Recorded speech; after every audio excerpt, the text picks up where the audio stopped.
కాలా జీరా, బిర్యానీ ఆకు 2, దాల్చిన చెక్క వేసుకొని ఫ్రై చేయాలి.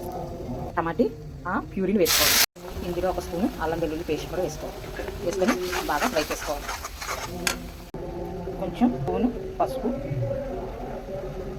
గరం మసాలా. ఇందులో నేను గసగసాలు, ధనియాలు, మొత్తం గరం మసాలా సామాన్లన్నీ కూడా వేయించుకొని పౌడర్ చేసి పెట్టుకున్నాను. అది మ్యాగీ మసాలా. ఇందులో 2 స్పూన్స్ పెరుగు వేసుకొని బాగా కలుపుకోవాలి, పేస్ట్ చేసుకోవాలి. తగినంత సాల్ట్ కూడా వేసుకోవాలి. బాగా ఇది ఇలా ఫ్రై అవుతూ ఉంటుంది. ఈ మిశ్రమాన్ని కూడా వేసుకొని చక్కగా ఫ్రై చేసుకుందాం. బాగా దగ్గరికి అవ్వాలి, పచ్చివాసన పోయినంత వరకు.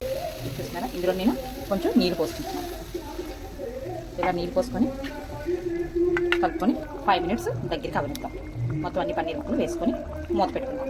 ఫ్రెండ్స్, మన పన్నీర్ కర్రీ రెడీ అయిపోయింది. ఇంట్లోని సింపుల్గా చేసుకోవచ్చు, చాలా బాగుంటుంది. పూరీలతో చపాతీలతో చేసుకొని తింటే చాలా బాగుంటుంది. Okay friends, please subscribe.